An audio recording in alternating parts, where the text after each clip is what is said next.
Buenos días, mis queridos educandos. Buenos días, querido profesor. Bienvenidos al maravilloso mundo de la física mecánica. En esta oportunidad vamos a trabajar yo considero que la ley como más famosa pues que el hombre haya escrito, que es la segunda ley de Newton. ¿Listo? La segunda ley de Newton me habla de la fuerza y me establece que la fuerza en función del tiempo es igual a la derivada de la cantidad de movimiento en función del tiempo con respecto al tiempo. Entenderlo es muy simple. Vamos a partir acá a demostrar pues las consecuencias o a qué nos lleva esta segunda ley. Entonces la fuerza es igual a la derivada de la cantidad de movimiento y la cantidad de movimiento es igual al producto de la masa por la velocidad. Entonces eso es lo que vamos a derivar con respecto al tiempo. Nosotros sabemos que en nuestra física las masas son constantes, entonces podemos sacar las masas de las derivadas, propiedades de los límites. Entonces obtengo que la fuerza en función del tiempo es igual a la masa sacándole pues de esta derivada, de la derivada de la velocidad con respecto al tiempo, como lo pueden observar. Aparte nosotros sabemos que la derivada de la velocidad con respecto al tiempo es la misma aceleración. Entonces obtenemos que la fuerza es igual a la masa por la aceleración. Entonces podemos concluir que cuando aplicamos o se ejerce una acción que la llamamos fuerza, el cuerpo o la masa se debe acelerar. Este principio entonces aquí podemos encontrar que las unidades de las fuerzas, si tenemos en cuenta la fórmula, es igual, masa es kilogramos y aceleración es metros por segundo cuadrado. Entonces cuando encontremos kilogramos por metro sobre segundo cuadrado vamos a hablar de Newton y lo vamos a representar con la letra N. ¿Listo? Quiere decir que un Newton es igual a un kilogramo por metro sobre segundo cuadrado. Ahora vamos a realizar pues algunos ejemplos de aplicación.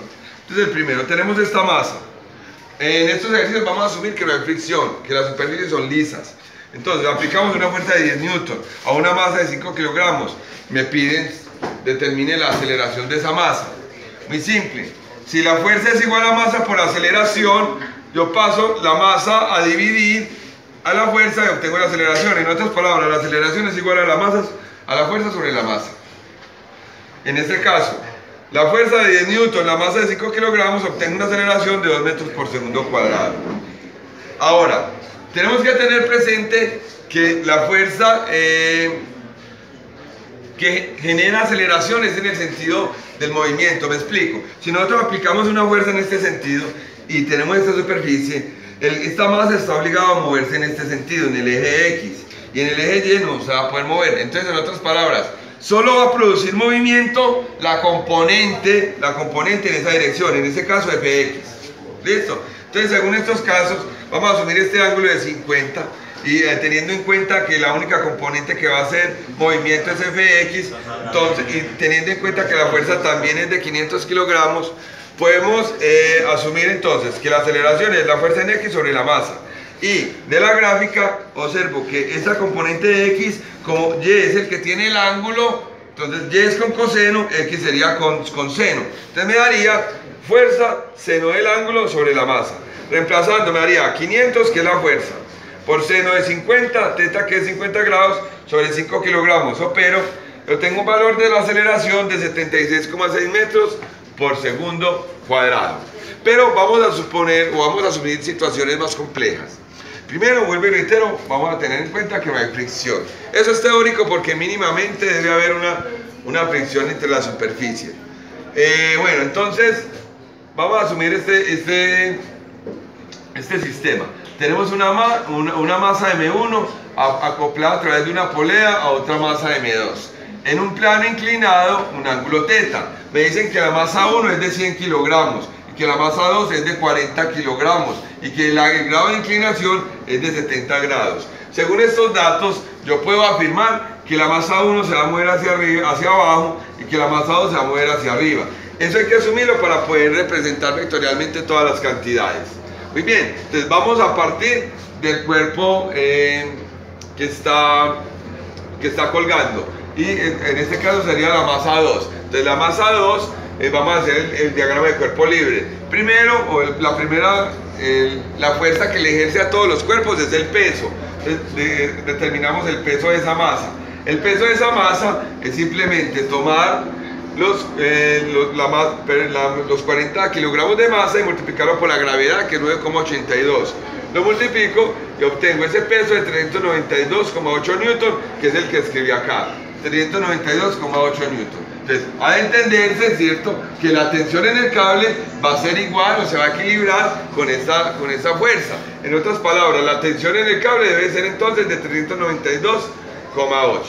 Ahora voy a hacer el diagrama de cuerpo libre al otro cuerpo, al cuerpo que está en la superficie, a la masa 1. Entonces, primero observo que tiene un peso. Entonces, tiene un peso que es simplemente multiplicar la masa de 100 kilogramos por 9,82 y me da 982 newton, que se descompone en una componente que es paralela a la superficie y en otra componente que es perpendicular a la superficie. Entonces, vamos a determinar la relación de los ángulos. Entonces, aquí yo grafiqué en negro para que usted lo identifique. Mire, cuando dos ángulos tienen sus lados perpendiculares, establezco que es el mismo ángulo. Entonces, observen que este lado es perpendicular a este lado y que este lado es perpendicular a este lado. Entonces, quiere decir que este ángulo θ debe ser igual a este ángulo θ. Para que usted lo identifique, siempre es el ángulo que está con la componente perpendicular a la superficie. Entonces, aquí este debe ser nuestro θ correspondiente. Ahora, entonces, como yo conozco estas dos componentes, ya puedo hallar la que tenga el ángulo es con coseno. Entonces sería 982 por coseno de 70, porque observen que esta es la que tiene el ángulo θ. Y aquí me establecieron que θ vale 70 grados. Entonces, esta es con coseno y esta es con, pues si esta es con coseno, la otra debe ser con seno. Entonces obtengo que esta componente 982 seno de 70 y obtengo que esta componente 982 coseno de 70. Analicemos también desde acá el diagrama del cuerpo libre, que acá hay una tensión en el cable. Entonces desde acá debe haber otra fuerza hacia arriba que mida lo mismo que la tensión del cable, que es 392,8 newton. Entonces ese sería mi sistema de cargas. Yo de aquí voy a asumir una sumatoria de fuerzas en este eje. Entonces voy a decir, por ejemplo, que ese eje lo voy a llamar X por conveniencia. Entonces la sumatoria de fuerzas en X voy a asumir positiva para donde yo crea que se va a mover. Según estos datos, como la masa 1 es de 100 y esta es de 40, yo espero que se vaya en esta dirección. Entonces voy a asumir esta componente positiva. Entonces obtengo que la sumatoria es igual a 982 seno de 70. Esta va hacia allá, menos 392,8. Y eso, según la segunda ley de Newton, es lo que yo igualo a masa por aceleración. Pero analicen, ¿cuál es la masa que estamos analizando en este instante? La masa 1. Entonces me quedaría igual a la masa 1 por la aceleración. De esta expresión, yo puedo despejar la aceleración. ¿Cómo? Al operar en el numerador me da 500, al operar estos dos términos me da 530. Y la masa 1, que es de 100, la voy a pasar a dividir. Opero y obtengo una aceleración de 5.3 metros por segundo cuadrado. ¿Me estoy haciendo entender, mis queridos educandos? Sí. Bueno, ahora algo muy importante. Vamos a asumir que haya fricción. ¿Qué quiere decir que hay fricción o qué es la fricción? Entre dos superficies en contacto, movimiento relativo, siempre va a haber un rozamiento. Ese rozamiento es el que produce lo que llamamos fricción, se va a oponer al movimiento. De hecho, si yo fricciono mis manos, de hecho me doy cuenta que producen calor. Esa fricción se manifiesta en el calor. Ahora, la fricción depende de los materiales que estén en contacto. Entonces, de hecho ya están tabulados, dependiendo de los materiales que estén en contacto, está este índice de fricción que lo llamamos coeficiente de fricción. Es un número que va a ir de 0 hasta 1 y que, vuelvo y reitero, va a depender de las superficies que estén en contacto. Nosotros podemos asumir, por ejemplo, a nivel práctico, que cuando tratamos metal con metal, acero con acero, por ejemplo, son en rangos que van de 0.4 a 0.6, para que ustedes tengan una referencia. Por ejemplo, en este caso vamos a trabajar con que el coeficiente de fricción de esa superficie sea de 0,45, de 0.45. Y también vamos a hablar de un concepto que es de la normal. La normal es la fuerza perpendicular a la superficie que reacciona dependiendo de la carga que se ejerza. ¿Me explico? Si un cuerpo, por ejemplo, si esta masa está en esta superficie, la superficie le va a generar una reacción que es perpendicular siempre a la superficie. Entonces va a ser en esta dirección. Por ejemplo, en este caso, perpendicular a la superficie, la la normal iría en esa dirección. Y por ejemplo en este caso, perpendicular a la superficie, la normal iría en esa dirección. Entonces para concluir, la normal siempre es esa fuerza perpendicular a la superficie, que reacciona a la carga del sistema. Entonces, si no, yo voy a tomar el mismo cuerpo, voy a trasladar las mismas fuerzas. Entonces, todas estas fuerzas las voy a trasladar acá. Pero ahora vamos a asumir que hay una fricción. ¿Cómo se calcula la fricción? Simplemente multiplicando el coeficiente de fricción por la normal. Entonces, ojo, ¿y dónde establezco yo esa normal? Por ejemplo, si yo acá tengo esta situación, siempre la normal se va a establecer, primero contrario al movimiento y en el punto de contacto con la superficie.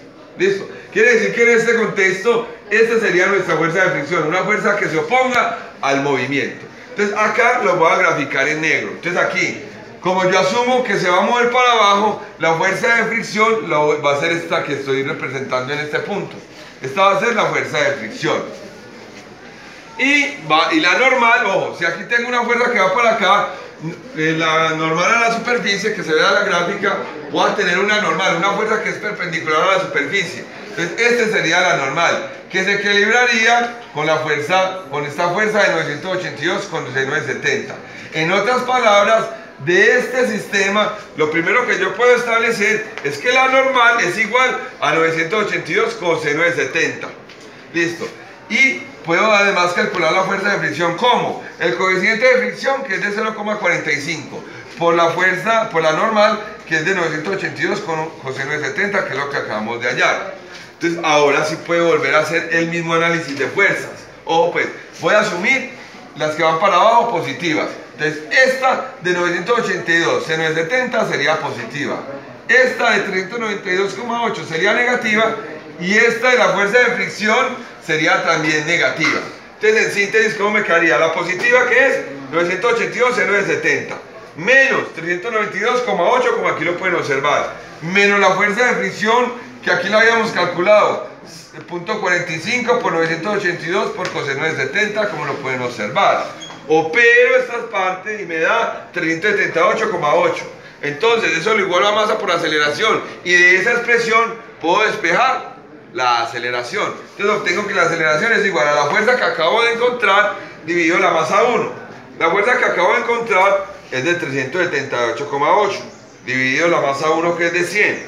Opero y encuentro un valor de la aceleración de 3,79 metros por segundo cuadrado.